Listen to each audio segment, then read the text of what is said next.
আসসালামু আলাইকুম। ওয়ালাইকুম আসসালাম। ভালো ভাবুন। ভালো থাকুন। কোয়ান্টাম পরিবারের সদস্য, গ্র্যাজুয়েট, প্রো মাস্টার এবং অ্যাসোসিয়েট বৃন্দ, সাপ্তাহিক পারিবারিক মিলন মেলা সাদা কায়নে আপনাদের সবাইকে স্বাগতম। সেই সাথে আন্তরিক অভিনন্দন জানাচ্ছি দূরে বা কাছে যে যেখানে বসে আজকে সাদা কায়নে আয়োজনটি দেখছেন।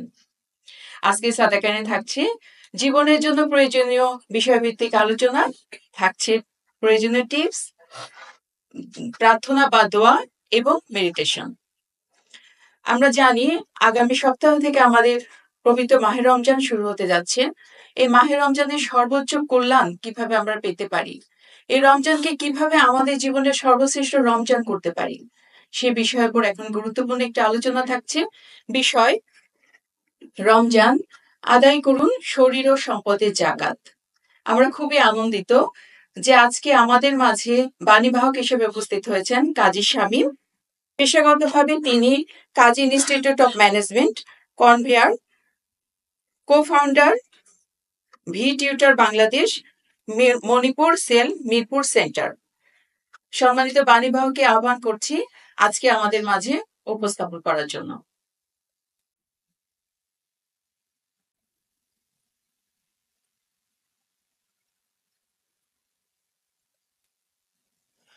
আসসালামু আলাইকুম। ওয়ালাইকুম আসসালাম। ভালো ভাবুন। ভালো থাকুন। প্রথমে পরম করুণাময়ের কাছে গভীর কৃতজ্ঞতা প্রকাশ করছি। শুকর আলহামদুলিল্লাহ, শুকর আলহামদুলিল্লাহ, শুকর আলহামদুলিল্লাহ। তিনি আমাদের সকলকে আমাদের সবচেয়ে কাছের প্রোগ্রাম, আনন্দের প্রোগ্রাম সাদা কায়ন কার্যক্রমে যে একত্রিত হওয়ার সুযোগ করে দিয়েছেন, সেই জন্য তার কাছে গভীর গভীর কৃতজ্ঞতা। এবং আজকে আমরা ইতিমধ্যেই আমাদের নির্ধারিত যে আলোচনার বিষয়, সে আলোচনার বিষয়ে আমরা শুনতে পেরেছি। আসলে দেখতে দেখতে বছর গড়িয়ে আরো একটি বছর পার হয়ে আমাদের রমজান চলে আসছে, একদম দোরগোড়ায় আমরা পৌঁছে গেছি। এবং আজকে শুরুতে সম্মানিত মডারেটর তিনি বলছিলেন যে আমরা এবারে রমজানকে যেন শ্রেষ্ঠ রমজান করতে পারি, এবং এই শ্রেষ্ঠ রমজানকে করার জন্য কিভাবে করতে পারি বলতে পারেন তার আগেই যে বিষয়টি নির্ধারণ করা হয়েছে আজকে, এই বিষয়টি হচ্ছে একদম পুরোপুরি উপযোগী হচ্ছে যে আমরা এবারে রমজানটাকে শ্রেষ্ঠ করার জন্য, সেটি হচ্ছে রমজান আদায় করুন শরীর এবং সম্পদের জাকাত। আমরা রমজান মাস আসলেই প্রথম অনেকগুলো বিষয় আমাদের মাথায় আসে, তার মধ্যে একটি হচ্ছে গিয়ে এই পুরো মাসটি আমরা কি রাখি, আমরা রোজা রাখি। এবং এই রোজা শুধুমাত্র যে আমাদের ধর্মের একটি রিচুয়াল সেটা কিন্তু না, বরঞ্চ বিজ্ঞান নিয়মিতভাবে প্রমাণ করে চলেছেন যে এটা হচ্ছে, রোজা হচ্ছে বিজ্ঞান নির্ভর, স্বাস্থ্য নির্ভর এবং মানসিক প্রশান্তির জন্য হচ্ছে এই রোজা হচ্ছে অত্যাবশ্যকীয়। এবং এই বিষয়টি আরো সহজ হয় বোঝা যখন আমরা হযরত আব্দুল্লাহ ইবনে আব্বাস এবং হযরত আবু হুরায়রা রাদিয়াল্লাহু আনহু থেকে বর্ণিত যে রাসূলুল্লাহ সাল্লাল্লাহু আলাইহি সাল্লাম বলছেন, রোজা রাখো যাতে তোমরা সুস্থ থাকতে পারো। অর্থাৎ আমরা যদি সুস্থ থাকতে চাই তাহলে আমাদের কি করতে হবে, আমাদেরকে রোজা রাখতে হবে। এবং এই একটি মাস এই রোজা রাখার মাধ্যমে যে লাস্ট আরো যে 11 মাস থাকে, এই 11 মাসের সুস্থতাকে আমরা কি করতে পারি, আমরা নিশ্চিত করতে পারি এই একটি মাস সঠিকভাবে যদি আমরা রোজা রাখতে পারি। এবং আজকের আলোচনার শুরুতে যে আলোচনার বিষয় আমরা বলছিলাম যে আদায় করুন শরীরের জাকাত। রোজাকে কেন শরীরের জাকাত বলা হচ্ছে এই বিষয়েও আমরা যদি দেখি আবু হুরায়রা রাদিয়াল্লাহু আনহু তে বর্ণিত এবং ইবনে মাজাহ গ্রন্থে গ্রন্থিত রাসূলুল্লাহ সাল্লাল্লাহু আলাইহি সাল্লাম বলছেন, সবকিছুর জন্যই জাকাত অর্থাৎ শুদ্ধি প্রক্রিয়া রয়েছে, আর শরীরের জাকাত হচ্ছে রোজা। অর্থাৎ যখন আমরা রোজা রাখছি তার মাধ্যমে আমরা কি করতে পারছি, আমাদের এই বডিটাকে আমরা পরিশুদ্ধ করতে পারছি, পিওর করতে পারছি। এবং আসলে কি এটা সম্ভব হচ্ছে রোজা রাখার মাধ্যমে আমাদের শরীরটাকে পিওর করতে পারছি, শুদ্ধ করতে পারছি? আমরা যদি দেখি জাপানি গবেষক ওসুমি তিনি প্রমাণ করেছেন যদি ফাস্টিং করা হয় এবং উপবাস থাকা হয় তাহলে শরীরকে বিষাণু মুক্ত করা যায় এবং এই উপবাস শরীরের ক্যান্সার প্রতিরোধক হিসেবে কাজ করে এবং এই অসাধারণ ডিসকভারির জন্য তাকে নোবেল পুরস্কারে পুরস্কৃত করা হয় 2016 সালে এবং তিনি এই উপবাসের যে প্রক্রিয়া এই প্রক্রিয়ার নামটি দেন হচ্ছে যে কারণে এই ঘটনাটা ঘটে সেটির নাম দেন উনি অটোফেজি এবং তিনি দেখান যে এই অটোফেজি চূড়ান্ত পর্যায়ে যায় যখন আমাদের এই ফাস্টিং কন্ডিশনটা থাকে 12 থেকে 16 ঘন্টায় যখন পৌঁছে যাচ্ছে এবং শুধুমাত্র ওসুমি নন বিভিন্ন বিজ্ঞানীরা কি করেছেন প্রমাণ করে দেখিয়েছেন যে এই উপবাস বা ফাস্টিং এর কারণে আমাদের শরীরের রোগ প্রতিরোধ ক্ষমতা বেড়ে যায় এবং শুধু শরীরের রোগ প্রতিরোধ ক্ষমতাই বাড়ে না আমাদের বার্ধক্যজনিত যে সকল বিষয় রয়েছে এই সকল বিষয়ের প্রক্রিয়াটাও কি হয়ে যায় থামতে শুরু করে এবং আমাদের ব্রেনকে একদম ক্ষুরধার করে ফেলে এবং শুধু তাই না আমাদের স্মৃতিশক্তিও শানিত করতে সাহায্য করে এই যত আমরা কি করতে পারি আমরা এই ফাস্টিং বা উপবাস থাকতে পারি এবং যখন আমরা রোজা ছাড়ার সময় চিন্তা করেন মাশাআল্লাহ একবার একটা জায়গায় একটা লেখা পড়ছিলাম সে লেখাটা ছিল এরকম যে পৃথিবীর প্রতিটা মানুষই খায় তারা কখন খায় যখন ক্ষুধা লাগে তখন খায় শুধু একমাত্র মানুষই হচ্ছে একমাত্র প্রাণী যে ক্ষুধা লাগলেও খায় আবার না লাগলেও খায় তো যখন আমরা রোজার সময় থাকি রোজার সময় আমরা কি করছি আমরা উপবাস থাকছি অর্থাৎ আমাদের যে পাকস্থলী রয়েছে এই পাকস্থলীটা কিছুটা কি পায় একটু বিশ্রাম পায় যে সে এখন কি আছে সেখানে খাবার দিচ্ছে না তো বিশ্রাম পায় ঠিকই কিন্তু আসলে কি পাকস্থলী বিশ্রামে চলে যায় সে কিন্তু বিশ্রামে যায় না সে কি করে সে তখন কিন্তু কাজ খুঁজতে শুরু করে যে খাবার নেই পাকস্থলীতে তখন সে খাবার খুঁজতে থাকে এবং খুঁজতে খুঁজতে সে শরীরে যে টক্সিন গুলো রয়েছে সে টক্সিন গুলোকে সে খেতে শুরু করে এবং যার রেজাল্ট হচ্ছে যে আমাদের শরীরটা বিষাণু মুক্ত হতে শুরু করে এবং এর জন্যই নবীজি সাল্লাল্লাহু আলাইহি সাল্লাম যে হাদিসটি প্রথমে আমরা শেয়ার করেছিলাম যে তোমরা রোজা রাখো যেন তোমরা সুস্থ থাকতে পারো তবে এই প্রক্রিয়া তখনই সম্ভব হবে যখন নবীজি সাল্লাল্লাহু আলাইহি সাল্লাম যে প্রক্রিয়ায় কি করেছেন রোজা রেখেছেন কিন্তু আমরা অধিকাংশ সময় এই রেজাল্ট আমরা পাই না কেন পাই না তার অন্যতম কারণ হচ্ছে রমজানের সময় এই সংযমের মাসে আমরা কি করি খাদ্য উৎসবে মেতে উঠি এবং তার সাথে সাথে এখন তো যুক্ত হয়েছে কি সেহেরি পার্টি এবং ইফতার পার্টি এক সময় ছিল ইফতার পার্টি এখন একটা পার্টিতে হচ্ছে না এখন ডুয়েল পার্টি লাগবে তাই সেহরির সময় আমরা কি করছি আমরা পার্টি শুরু করছি অর্থাৎ যত আমরা সেহরি পার্টি আর ইফতার পার্টির সাথে নিজেদেরকে একাত্ম করব তত কি হবে তত আমাদের অসুস্থতার সাথে আমরা একাত্ম হতে শুরু করব তো যদি সুস্থতা চাই তাহলে নবীজি সাল্লাল্লাহু আলাইহি সাল্লাম কি প্রক্রিয়ায় রোজা রেখেছিলেন তিনি রোজা রেখেছিলেন রাতের বেলা কি করতেন তিনি হালকা খেতেন এবং ইফতার করতেন কিভাবে ইফতার করতেন তিনি 3টি তাজা পাকা খেজুর দিয়ে এবং তাজা পাকা খেজুর না পাওয়া গেলে তিনি শুকনো খেজুর দিয়ে ইফতার করতেন এবং শুকনো খেজুর না পেলে তিনি 3 ঢোক পানি খেতেন আনাস ইবনে মালিক রাদিয়াল্লাহু আনহু হতে বর্ণিত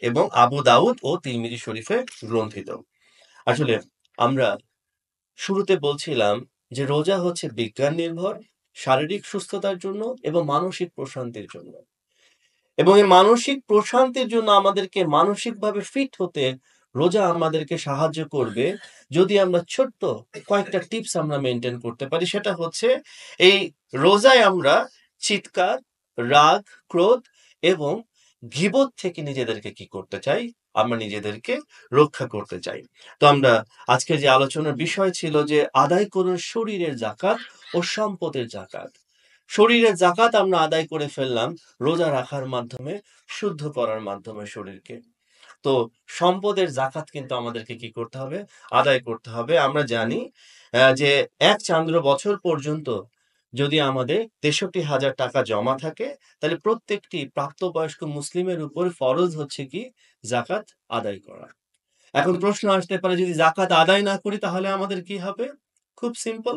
জাকাত যদি আদায় না করি তাহলে আমাদের যে সম্পদ রয়েছে সেটার বৈধতা হারিয়ে যাবে।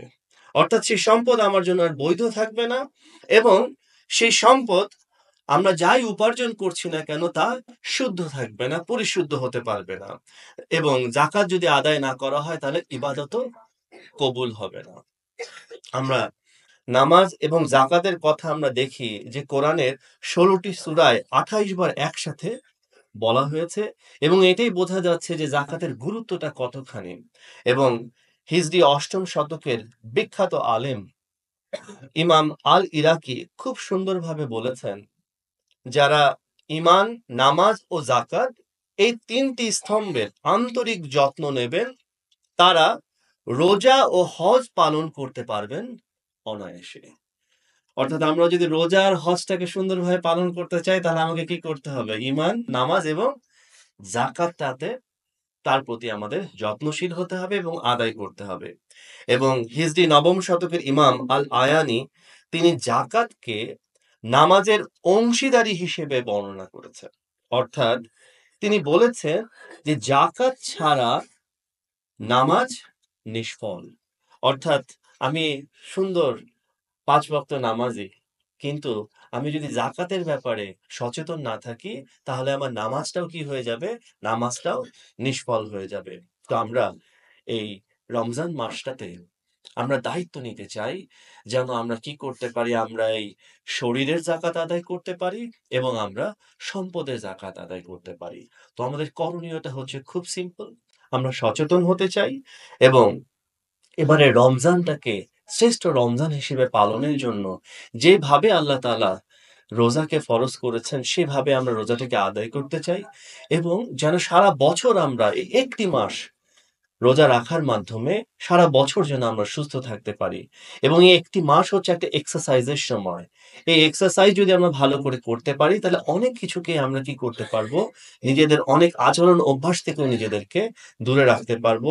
এবং এই সময়টায় আমরা কি করতে পারি? চিনিকে বর্জন করতে পারি, এবং চিনিজাত দ্রব্য, ভাজা পোড়া যত খাবার আছে এটা থেকে নিজেকে কি করতে পারি? কারণ যেহেতু রোজা রাখছি, আস্তে আস্তে এই অভ্যাস থেকেও আমরা কি করতে পারবো? আমরা খুব সহজে বেরিয়ে আসতে পারবো, এবং যত বেশি স্রষ্টার নৈকট্য লাভ পাওয়া যায় সে চেষ্টা আমাদের করতে হবে। আল কোরআন বাংলা মর্মবাণী এবং হাদিস শরীফ বাংলা মর্মবাণী যত আমরা চর্চা করতে পারি, অর্থাৎ কোরআন হাদিসের সাথে থাকতে পারি, তত আমাদের জন্য সহজ হবে। তো পরম করুণাময় আমাদের এবারে রমজানকে কবুল করুন। তো ধন্যবাদ সবাইকে। আসসালামু আলাইকুম।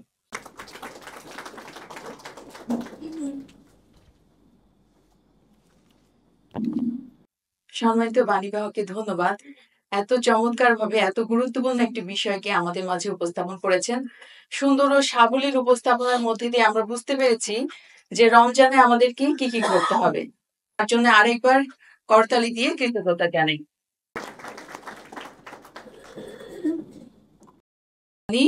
কোয়ান্টাম 30টিরও অধিক সেবামূলক কাজ পরিচালনা করে থাকে। তার মধ্যে একটি গুরুত্বপূর্ণ কাজ হচ্ছে কর্মসংস্থান সৃষ্টি করা, যা পরিচালিত হয়ে থাকে জাকাত ফান্ডের মাধ্যমে। তা আমরা একজন সুবিধাভোগীর কথা শুনবো এখানে, জাকির মাঝি। দেখি তার জীবন কিভাবে জাকাত ফান্ডের মাধ্যমে বদলে গেল।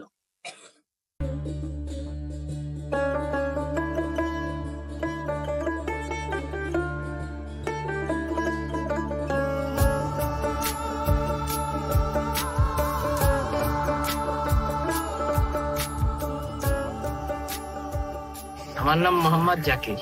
আমার পেশা হয়েছে আমি মাঝি, ট্রলার চালাই। আমি খুব অসহায় হয়ে পড়ে গেছিলাম। আমার 2খান ট্রলার ছিল, 2খান ট্রলারই নষ্ট হয়ে গেছে, আর সারতে পারিনি। এই কিস্তি মিস্তি ছিল তো। তারপরে মনে করেন আমার এমন অবস্থা হয়েছে যে এখন আমি মনে করেন না পারি কিছু করতে, না পারছি চলতে। তখন আমি এটা আবেদন করছিলাম, আবেদনের মাধ্যমে আমার মনে করেন এই যে আর্থিক সাহায্য করছে।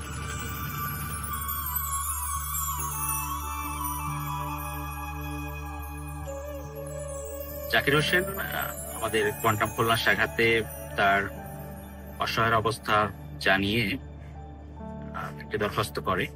তার অর্থনৈতিক অবস্থাটাকে আমরা খোঁজ খবর নেই, তার ঋণগ্রস্ত অবস্থার কথা আমরা জানতে পারি, তার অ্যাক্সিডেন্টের কথা আমরা জানতে পারি, তার পারিবারিক অসচ্ছলতার কথা আমরা জানতে পারি। এবং তাকে আমাদের মনে হয়েছে তিনি একজন উদ্যমী মানুষ, তাকে সহযোগিতা করলে তিনি সেই সহযোগিতা নিয়ে চমৎকারভাবে ঘুরে দাঁড়াতে পারবেন। ঋণ মুক্তি বলি বা আর্থিকভাবে সচ্ছল হওয়ার জন্য যা যা করা জিনিসটা করবেন। তো এই আশ্বস্ততা পাওয়ার পর আমরা আমাদের দরখাস্ত ফরওয়ার্ড করি আমাদের কেন্দ্রীয় টিমের কাছে।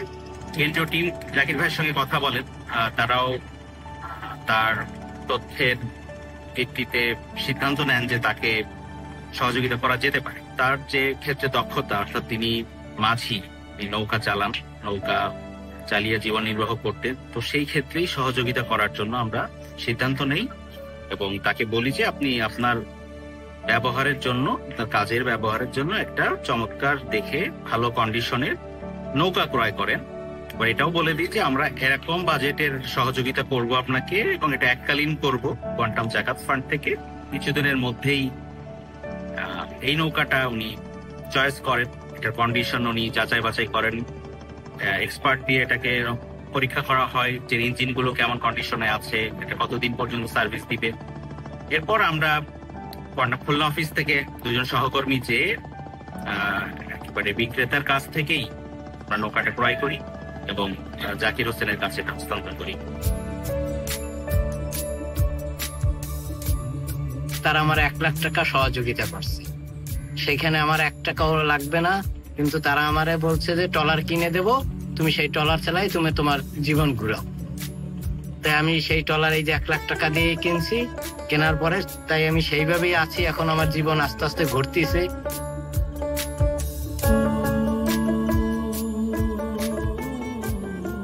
তিনি ভালো করছেন, উদ্যমী মানুষ, পরিশ্রম করছেন, নৌকা চালিয়ে তিনি লোন শোধ করেছেন, অধিকাংশ লোনই শোধ করেছেন, সংসারের উন্নতি হয়েছে এবং নৌকার রক্ষণাবেক্ষণের কাজটাও তিনি সুন্দরভাবে করছেন আর কি। 8-9 মাস হয়ে গেছে ট্রলার কিনছি, তার ভিতরে এই ডগে উঠে 30,000 টাকার মতো খরচ করছি। এখন আবার আমার ট্রলার সেই আগের মতো প্রায় 13 লাখ টাকা এখন দাম পড়ছে, কিন্তু আমি তো ট্রলার বিক্রি করব না, যে দেখে তারই এই ট্রলার পছন্দ হচ্ছে। তারা আমার হেল্প করছে প্রচুর, কারণ এরকম হেল্প বর্তমানে এখন আত্মীয় স্বজন থাকলেও তারাও করে না।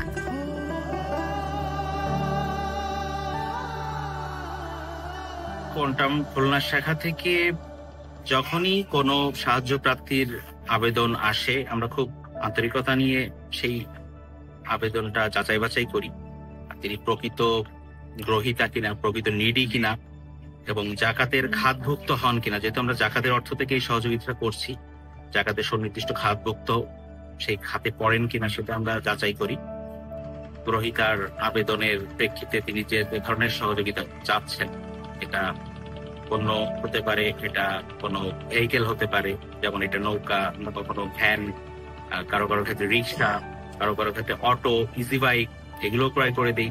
যিনি ব্যবসা করতে চান তাদেরকে ব্যবসা পণ্য ক্রয় করে দিই। তো আমাদের আসলে জাকাত ফান্ড থেকে এই সহযোগিতাটা করা হয়। আমাদের ফান্ডটা যত হেলদি থাকে আমরা তত বেশি মানুষকে এই সহযোগিতাটা করতে পারি এবং এই কাজটা আমরা আরো বেশি করতে চাই, আরো বড় স্কেলে করতে চাই, আরো বেশি মানুষকে সহযোগিতা করতে চাই। এজন্য দাতাদেরকে আরো বেশি কোয়ান্টাম জাকাত ফান্ডের নির্দ্বিধায় দানের প্রতি আহ্বান থাকছে এবং তাদেরকে আরো বেশি এগিয়ে আসার সুযোগ রয়েছে, সেই সুযোগটা দিতে আমরা আহ্বান জানাচ্ছি।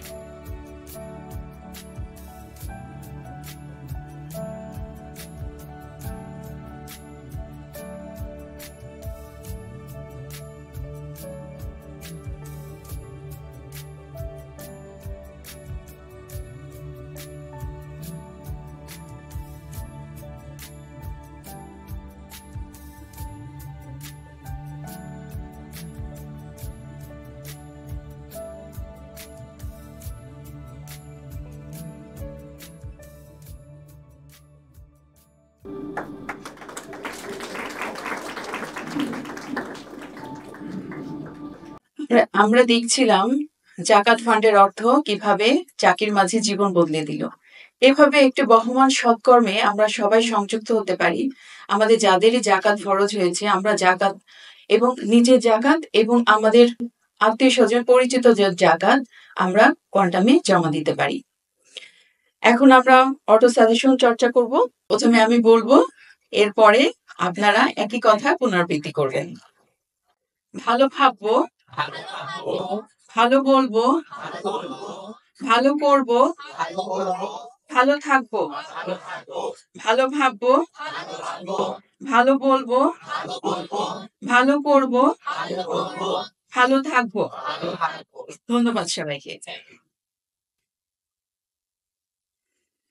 কোয়ান্টাম মেথড কোর্স করেননি, কিন্তু আমাদের মাঝে আজকে সাদা গায়নে অতিথি রূপে এসেছেন। এমন কি কোনো সদস্য আজকে আছেন? ধন্যবাদ। আমরা নিজেরাই নিজেদের জন্য একটা হাততালি দিয়ে দিই।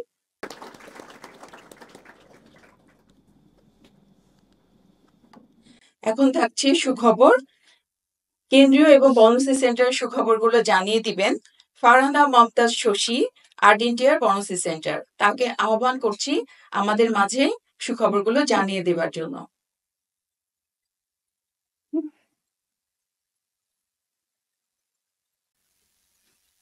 আসসালামু আলাইকুম। সবার উপর শান্তি বর্ষিত হোক। কেন্দ্রীয় এবং বনশ্রী সেন্টারের পক্ষ থেকে আমি জানিয়ে দিচ্ছি সুসংবাদগুলি। কোয়ান্টামে করা প্রথম ব্যাচ অনুষ্ঠিত হতে যাচ্ছে 7 মার্চ থেকে 11 মার্চ 2025 শুক্রবার থেকে মঙ্গলবার পর্যন্ত কোয়ান্টাম লামা, কোয়ান্টাম গ্রাজুয়েট এবং প্রমাস্টারদের জন্য।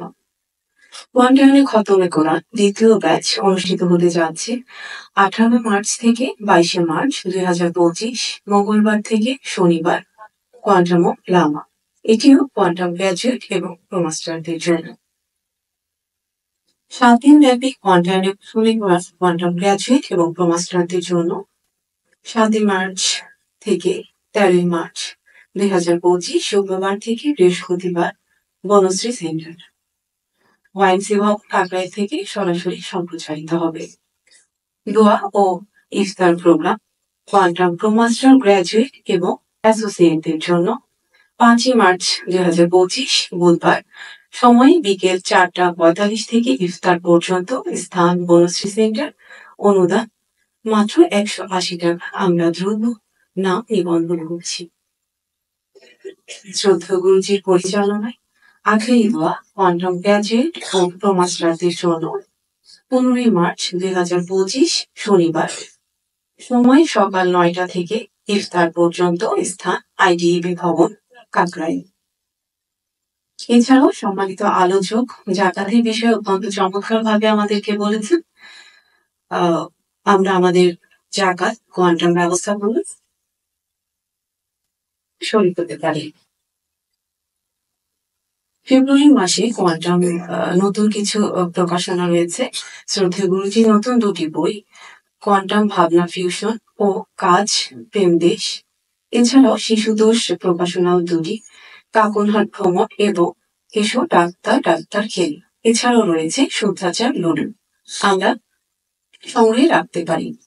আগামী সাদা কাহিনী আপনি আমন্ত্রিত। আগামী সাদা কাহিনীর আলোচনার বিষয় শ্রদ্ধ গুরুজির কণ্ঠে অডিও আলোচনা। রমজান মাসে সাদা কাহিনীর একটি সেশন অনুষ্ঠিত হবে সকাল 9টা থেকে সকাল 10টা পর্যন্ত। সকল অসংখ্য গুরুজির সহকারে শোনার জন্য। আসসালামু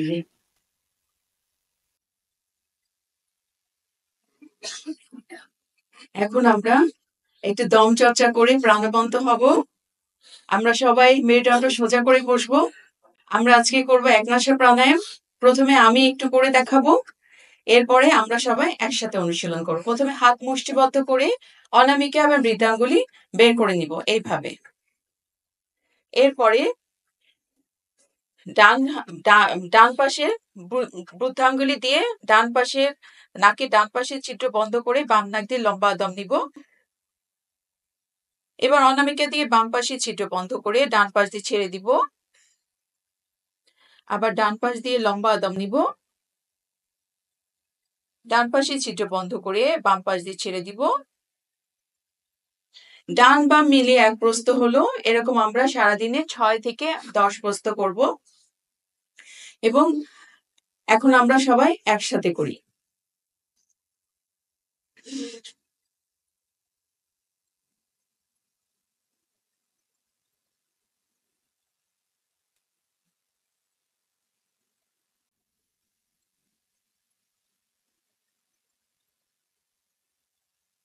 ধন্যবাদ সবাইকে। এরকম আমরা সারাদিনে কয়েকবার পড়লে তিনবার করে যদি আমরা করি তাহলে আমরা প্রাণবন্ত এবং কাজের অনেক উৎসাহ উদ্দীপনা পাবো। আমরা এই দমচর্চাটি নিয়মিত করে থাকবো।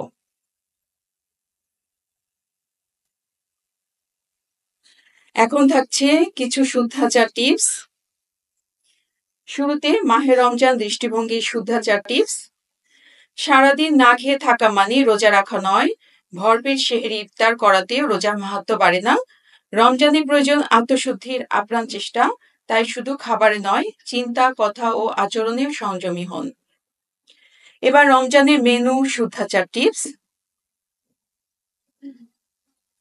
বুক জ্বালা পোড়ার সমস্যা থেকে রেহাই পেতে ইফতারে নিয়মিত কলা খান। কলায় আছে পটাশিয়াম, যা অ্যাসিডিটি নির্মূলে কাজ করে। একটু পরে আমরা মেডিটেশনে প্রবেশ করব। তার আগে আজকে যারা সাদাকানের দোয়ায় নাম দিয়েছে সে নামগুলো আমরা শুনে নিব। এই নামগুলো এখন আমাদেরকে জানিয়ে দিবেন খালিদ ইবনে বশির, আর্জেন্টিনার বর্নসি সেন্টার।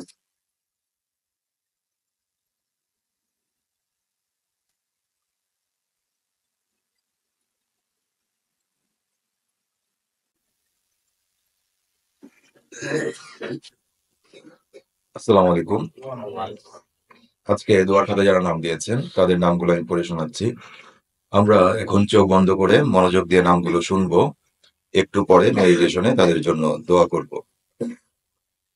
শফিক আহমেদ, নাসিমা আক্তার, সাদিয়া আফরিন, শাফি আহমেদ, সাবিয়া আফরিন, মানহা, সাফওয়ান, সেইজা, হাজি আমেনা খাতুন, মোশাররফ হোসেন, ফরিদা ইয়াসমিন, ফারজানা সাবরিন, আব্দুল কাদের জিলানি, নাসিমা আক্তার, আয়শা, আইরা, আনায়া, ফাইজা, ফারিম, ফাইজিন, তাওয়াফ, সোহেল, নাদির, জুয়েল, ফিরোজ, এমদাদ, আসমা, বকুল, মনি, মুক্তা, শিহাব, নিগার সুলতানা, কাকন, হাজেরা,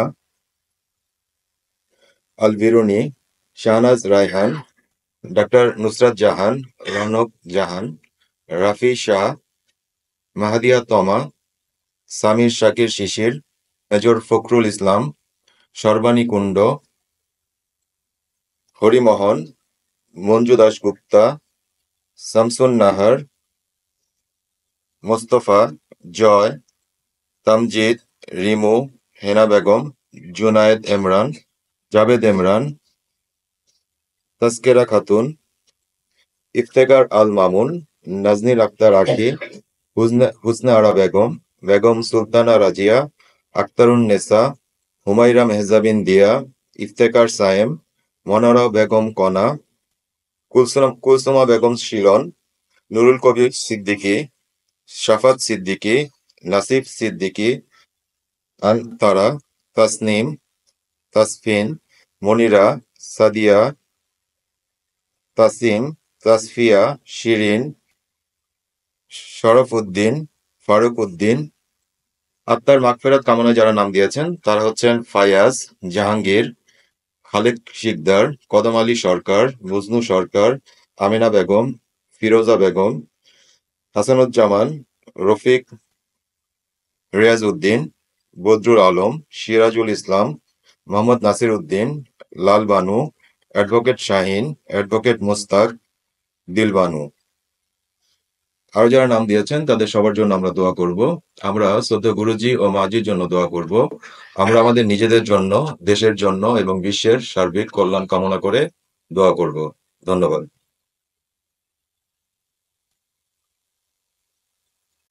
আমরা এখন মেডিটেশনে প্রবেশ করব। মেডিটেশনে প্রবেশের পূর্বে মেহেরবানি করে আপনারা সবাই একটু দেখে নিন আপনাদের মোবাইলটি সম্পূর্ণ বন্ধ অবস্থায় অথবা সাইলেন্ট অবস্থায় আছে কিনা। আর আমরা যারা আজকে প্রথমবারের মতো মেডিটেশন করছি, মেডিটেশন খুবই সহজ। মেরুদণ্ড সোজা করে চোখ বন্ধ করে অডিওর কথাগুলো মনোযোগ দিয়ে শুনে গেলে আপনার চমৎকার মেডিটেশন হবে।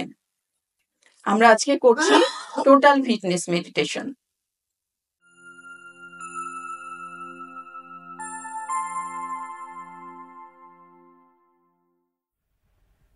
প্রিয় শরীর, আরাম করে বসুন। হালকাভাবে চোখ বন্ধ করুন, লম্বা দম নিন। দম নিতে নিতে ভাবুন প্রকৃতি থেকে অফুরন্ত প্রাণশক্তি শরীরে প্রবেশ করছে। দম ছাড়তে ছাড়তে ভাবুন শরীরের সকল দূষিত পদার্থ বাতাসের সাথে বেরিয়ে যাচ্ছে। দম নিতে নিতে ভাবুন প্রকৃতি থেকে অফুরন্ত প্রাণশক্তি শরীরে প্রবেশ করছে। দম ছাড়তে ছাড়তে ভাবুন শরীরের সকল দূষিত পদার্থ বাতাসের সাথে বেরিয়ে যাচ্ছে।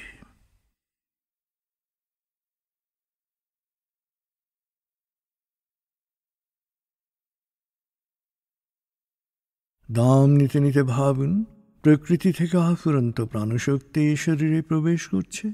দম ছাড়তে ছাড়তে ভাবুন শরীরের সকল দূষিত পদার্থ বাতাসের সাথে বেরিয়ে যাচ্ছে। এবার দম স্বাভাবিক হতে দিন। এবার ধীরে ধীরে দম নিন, ধীরে ধীরে দম ছাড়ুন। ধীরে ধীরে দম নিন, ধীরে ধীরে দম ছাড়ুন। ধীরে ধীরে দম নিন, ধীরে ধীরে দম ছাড়ুন। ধীরে ধীরে দম নিন, ধীরে ধীরে দম ছাড়ুন। এবার দম স্বাভাবিক হতে দিন। আপনি এখন দম খেয়াল করুন। বাতাস নাক দিয়ে ফুসফুসে প্রবেশ করছে, আবার বেরিয়ে আসছে। আপনার পুরো মনোযোগ নাকে দমের প্রবেশ পথে দিন। বাতাস স্বাভাবিক যাওয়া আসা করুক, আপনি শুধু দম খেয়াল করুন।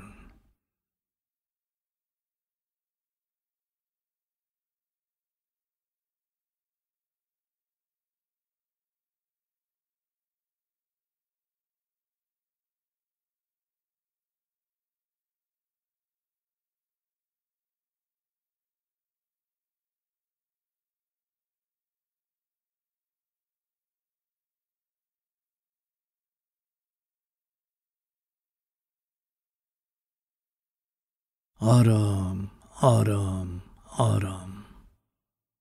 শিথিলতা স্রোতের মতো, বরফ গলা পানির মতো মাথা থেকে গা বেয়ে নিচের দিকে নেমে যাচ্ছে। আপনি এখন পুরোপুরি শিথিল।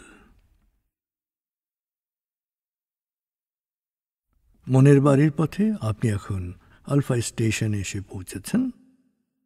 আলফা স্টেশন থেকে এখন আপনি মনের বাড়িতে যাবেন। আমি গণনা শুরু করছি। 19, 18, 17, 16, 15, 14, 13, 12, 11, গভীর থেকে গভীরে 10, 9, 8, 7, 6, 5, 4, 3, 2, 1, 0। আপনি পৌঁছে গেছেন মনের বাড়িতে। মনের বাড়ির বাগানে যা কিছু আছে স্পর্শ করুন, গন্ধ নিন, অনুভব করুন।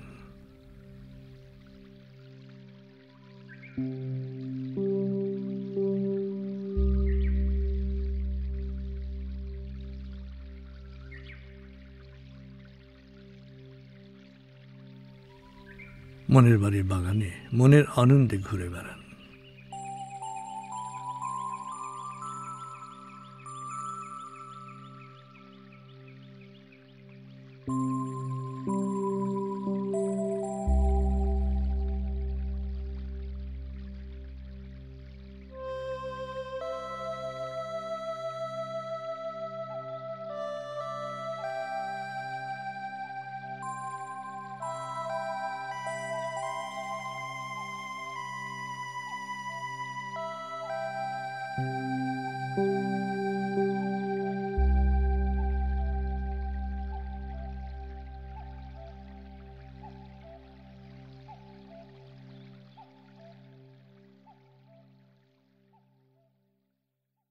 মনের বাড়িতে আরাম করে বসুন।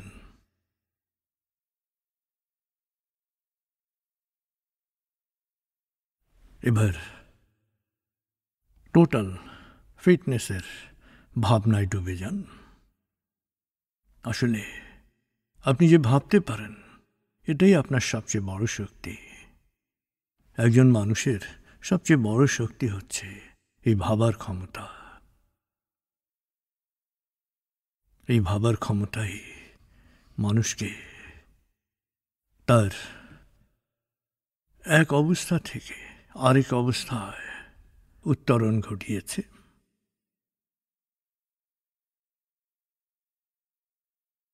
তাই আপনি ফিটনেসের ব্যাপারে কিভাবে নিজেকে ফিট দেখতে চান, শারীরিকভাবে নিজেকে কিভাবে দেখতে চান, সেই ছবি আঁকুন। আপনার শারীরিক সক্ষমতা, কর্মক্ষমতা, সুস্থতা, রোগ প্রতিরোধ ক্ষমতা কিভাবে দেখতে চান, সেই ছবি আঁকুন। নিজেকে দেখুন সুস্থ, সবল, সুঠাম একজন মানুষ হিসেবে।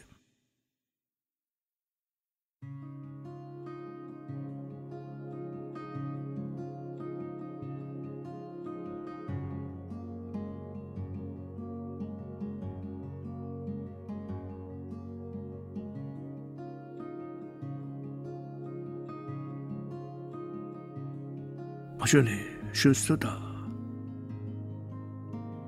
বেশি নয়, সুস্থতা হচ্ছে কর্মক্ষমতা। আপনার ওজন কত কমালেন বাড়ালেন, তার চেয়ে গুরুত্বপূর্ণ হচ্ছে আপনি কতক্ষণ আনন্দিত চিত্তে ক্লান্তিহীনভাবে কাজ করতে পারেন। এই কর্মক্ষমতাই হচ্ছে আপনার সুস্থতার মানদণ্ড। অতএব নিজেকে সেইভাবে ভাবুন।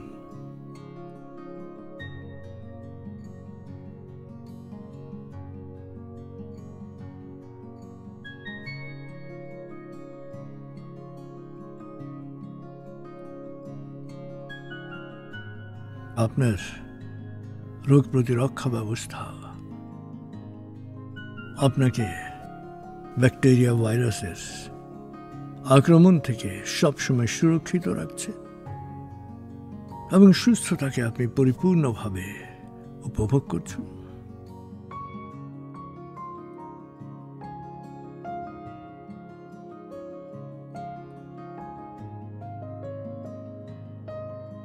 আপনি ভাবতে পারছেন, এটাই সকল পরিবর্তনের অনুঘটক। অতএব ভাবনাটাকে সবসময় ইতিবাচক করুন। ভাবনায় বিশ্বাস এবং আশাবাদের জোয়ার বইয়ে দিন যে আপনি পারেন। শারীরিকভাবে, মানসিকভাবে, সামাজিকভাবে, আত্মিকভাবে ফিটনেসের যে লক্ষ্য আপনি স্থির করছেন, সেইভাবে নিজেকে অবলোকন করুন।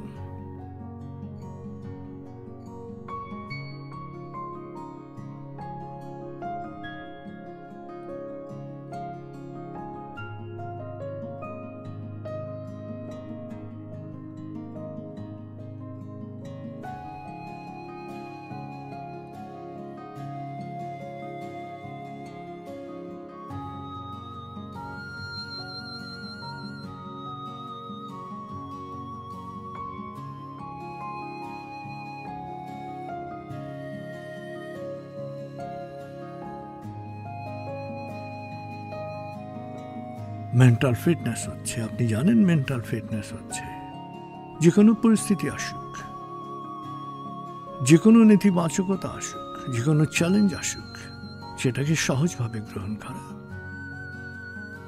প্রশংসা বা নিন্দা কোনোটাই আপনার কাজে কোনো প্রভাব বিস্তার করে না। সেই অবস্থায় পৌঁছার আপনি সবসময় ঠান্ডা মাথায় গুছিয়ে পরিকল্পিতভাবে কাজ করতে পারছেন, কাজ করছেন।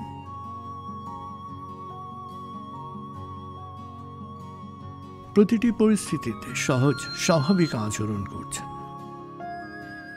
নেতিবাচক প্রতিক্রিয়া থেকে নিজেকে পুরোপুরি মুক্ত রাখতে পারছেন।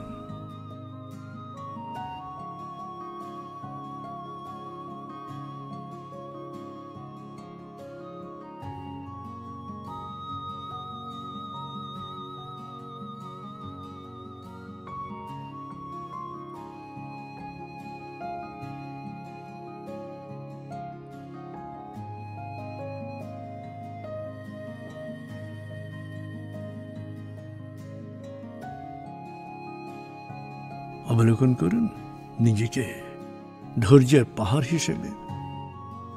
যে কোনো প্রতিকূলতায় অটল বিশ্বাসে, বিজয়ের বিশ্বাস নিয়ে আপনি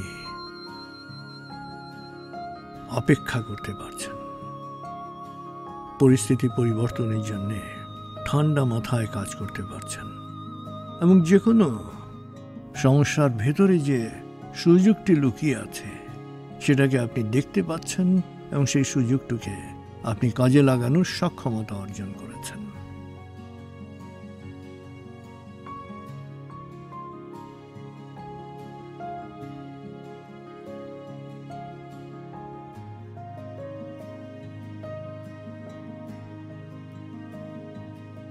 যে কোনো প্রতিকূলতায় আপনি ঘুরে দাঁড়াচ্ছেন, যে কোনো সমস্যাকে আপনি সুযোগে রূপান্তরিত করছেন। আপনি আপনার কাজটাকে সবচেয়ে ভালোভাবে করছেন।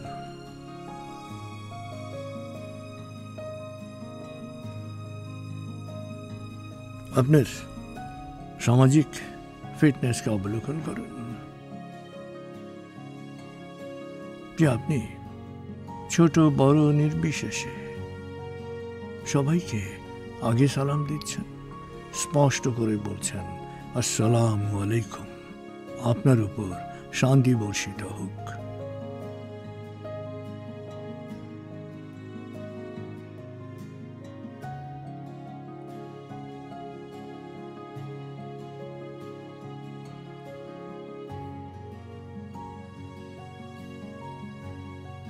আপনার অমায়িক আচরণ, আপনার সদাচরণ, শুদ্ধাচার,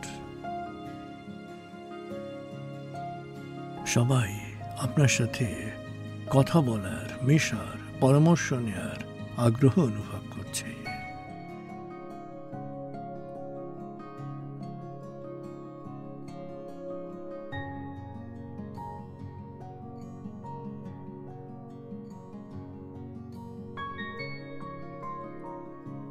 সামাজিক ফিটনেসের শুরু হচ্ছে পারিবারিক ফিটনেস থেকে। পরিবারে সবার সাথে আপনি সুন্দর ব্যবহার করছেন, বড়দের শ্রদ্ধা করছেন, ছোটদের স্নেহ করছেন, ছোট বড় নির্বিশেষে সবার সাথে বন্ধুসুলভ আচরণ করছেন।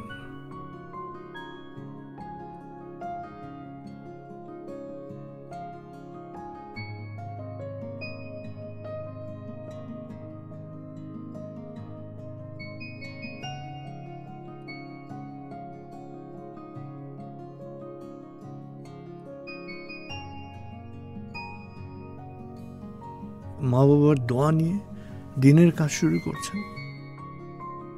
মা বাবা বয়স্ক হলে তাদের যথাযথ যত্ন নিচ্ছেন।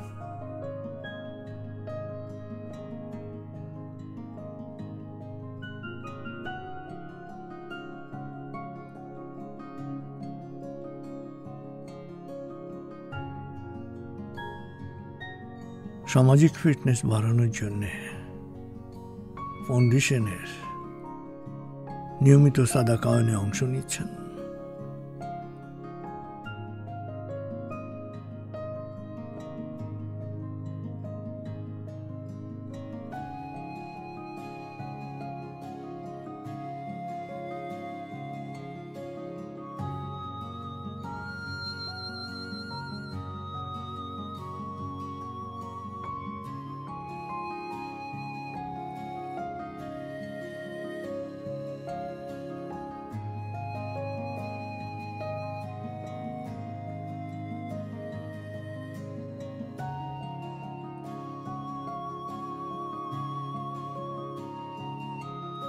আত্মিক স্পিরিচুয়াল ফিটনেসের জন্য।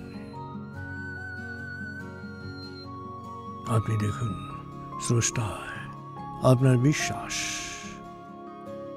এক স্রষ্টায় বিশ্বাস প্রবল করছেন এবং নিজ ধর্মের শিক্ষা আন্তরিকভাবে জীবনে প্রয়োগ করছেন।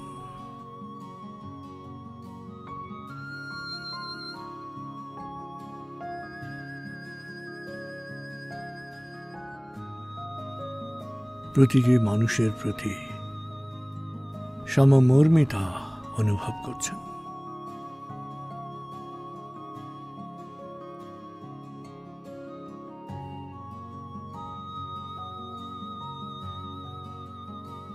বঞ্চিত দুঃখের প্রতি সবসময় সাহায্যের হাত বাড়িয়ে দিচ্ছেন, যেখানেই সম্ভব সাহায্যের হাত বাড়িয়ে দিচ্ছেন। বঞ্চিত অবহেলিতের সেবার জন্য সংঘবদ্ধভাবে আপনি কাজ করছেন।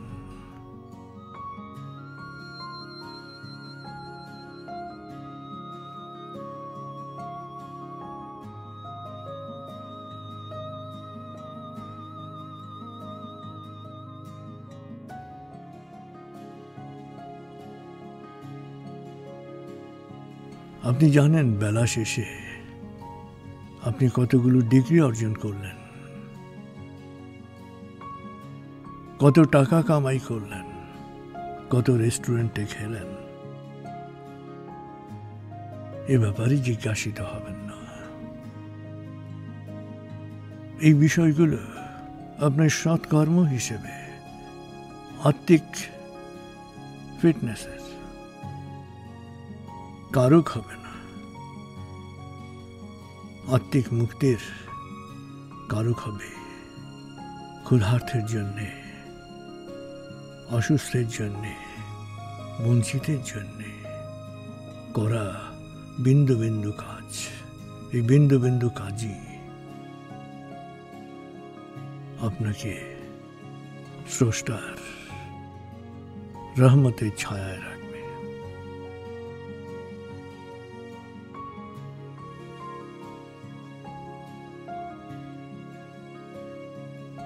এবার নিজেকে পরিপূর্ণভাবে অবলোকন করুন।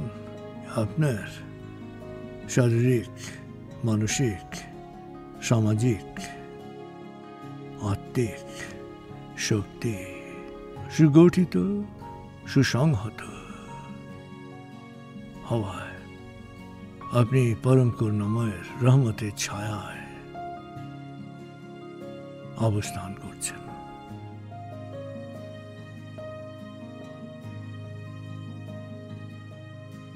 ফিটনেসের যে মনোছবি আপনি করলেন, এই মনোছবির লক্ষ্যে যাতে আপনি নিয়মিত অনুশীলন করতে পারেন, সেই জন্য করুণাময়ের কাছে প্রার্থনা করুন।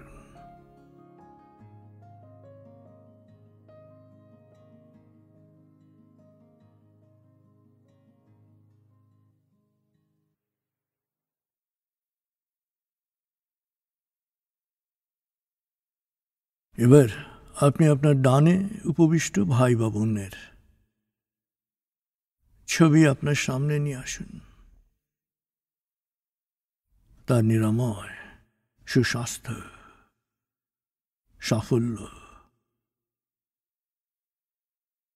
এবং সার্বিক কল্যাণ কামনা করুন। বিশেষ কোনো সমস্যা দৃষ্টিগোচর হলে তার জন্য বিশেষভাবে প্রার্থনা করুন।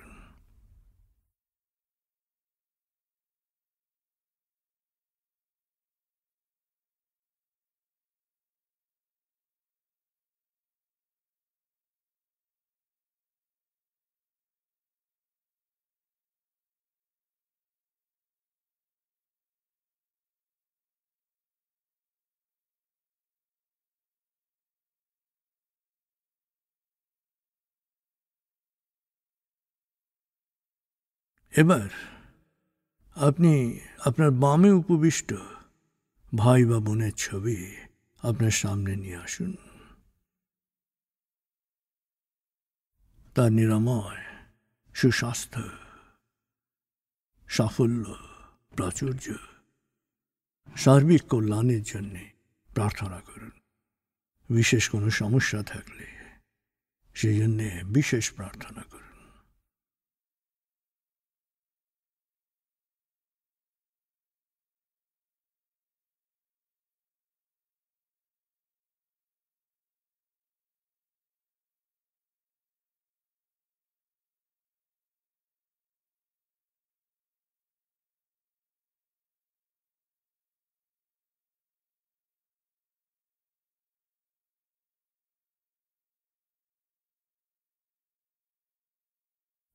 এবার আপনি আপনার পরিচিত আত্মীয় বন্ধু বা যে কারো জন্যে বা নিজের বিশেষ কোনো প্রার্থনা থাকলে পরম করুণাময়ের কাছে সময় নিয়ে প্রার্থনা করুন।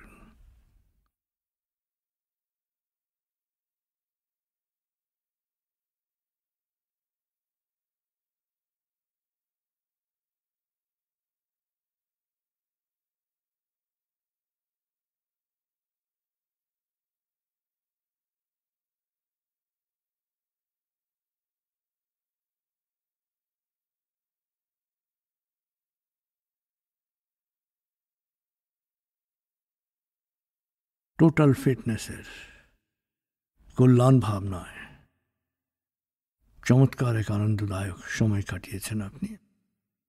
এখন আমি 0 থেকে 7 গণনা করব, আপনি পুরোপুরি জেগে উঠবেন, শারীরিক ও মানসিকভাবে পুরোপুরি সজীব উৎফুল্ল তার তাজা অনুভব করবেন।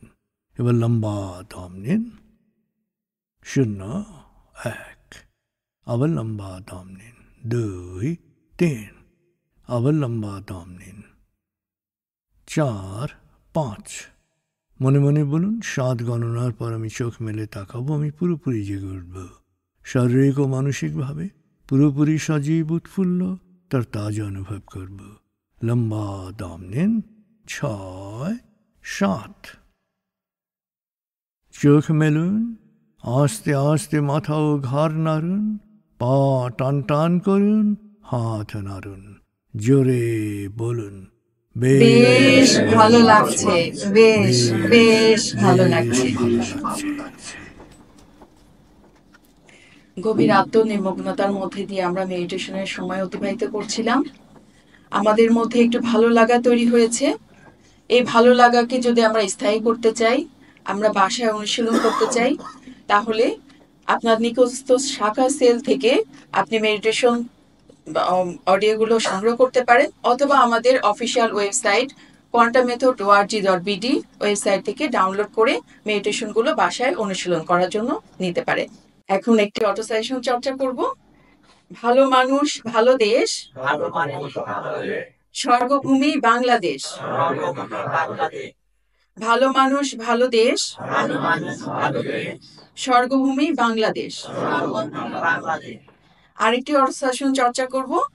এর প্রথম অংশটুকু আমি বলবো, পরের অংশটুকু আপনারা বলবেন। কোয়ান্টাম ঘরে ঘরে, কোয়ান্টাম ঘরে ঘরে। এতক্ষণ আমাদের সাথে থাকার জন্য আপনাদের সবাইকে অনেক অনেক ধন্যবাদ। আপনারা এসেছেন। আপনারা নিশ্চয়ই আপনাদের পরিবারের সবাইকে সাথে নিয়ে আমাদের সাদাকায়নে নিয়মিত আসবেন। আমাদের সাদাকায়ন সেশনটি আগামী শুক্রবার থেকে শুধুমাত্র একটি সেশন অনুষ্ঠিত হচ্ছে। আপনারা রমজান উপলক্ষে শুধু একটি সেশন অনুষ্ঠিত হবে, রমজানের পরে আবার 2টি সেশন অনুষ্ঠিত হবে। আপনাদের পরিচিতদের মধ্যে যদি আপনি সাদাকায়নে অনুরণন এবং ভালো লাগা এটা যদি বিলিয়ে দিতে চান, তাহলে আপনাকে সাদাকায়নে তাদেরকে সংশ্লিষ্ট করতে হবে। পরিবারের সদস্যদের, ছোটদের, সব বড়দের সবাইকে সাথে নিয়ে সাদাকায়নে নিয়মিত আসবেন। আমাদের এখন সাদাকায়ন শেষ হচ্ছে। সাদাকায়নের পরে নিচে আমাদের আপ্যায়নের ব্যবস্থা আছে এবং পরামর্শ সেবাও আছে। আমরা যারা পরামর্শ নিতে চাই যে কোনো বিষয়ে, আমরা আর্ডেন্টিয়ার, মোমেন্টিয়ার অথবা অর্গানিয়ারের সাথে কথা বলতে পারি। আমরা সবাই ভালো থাকুন। আসসালামু আলাইকুম।